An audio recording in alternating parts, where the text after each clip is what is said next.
ఇది చూసారు, ఇది గ్రాఫ్టెడ్ వెరైటీ అండి. ఇది ఇలా కనెక్ట్ చేసి ఉంటుంది. మనకి బయట అమ్ముతారు కదా నర్సరీస్లో, రకరకాల కలర్స్లో ఉంటాయి పైన. బేసిక్గా నాకు అస్సలు నచ్చవండి ఇవి. ఆ ప్రాసెసే నచ్చదు. నాకు న్యాచురల్గా పెరిగితేనే ఇష్టం. కాకపోతే ఇది ఎందుకో ఎప్పుడో కొన్నాను, ఇది అలా ఉండిపోయింది. ఇది కూడా ఆల్మోస్ట్ 1 year పైన అయిపోయింది. ఇదైతే రూట్స్ ఇలా ఉన్నాయండి, ప్రస్తుతం కొంచెం డ్రై అయిపోయినాయి.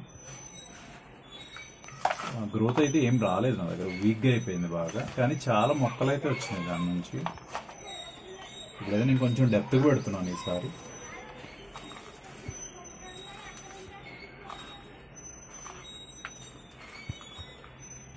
ఈ గ్లౌజ్ వేసుకుని పెడితే ఫీలింగ్ రావట్లేదండి, మొక్కను పట్టుకున్న ఫీలింగ్ ఏం రావట్లేదు.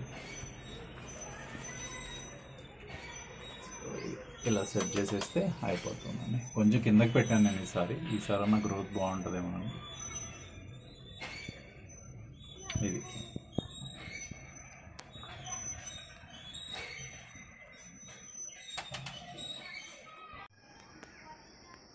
ఇది ఇంకొక వెరైటీ అండి, చూసారా? కానీ సాఫ్ట్గానే ఉంటుంది, మరీ హార్డ్ ఏం కాదు. కాదు గుచ్చుకున్న చోటలో మిల్క్ చూడండి ఎట్లా వస్తుంది, శాప్ వస్తుంది. అది హార్మ్ఫుల్ అయితే ఏం కాదు అది.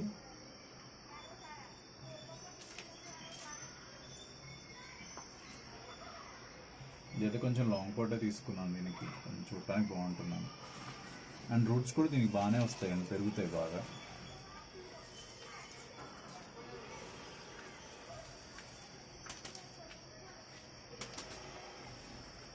Simple type.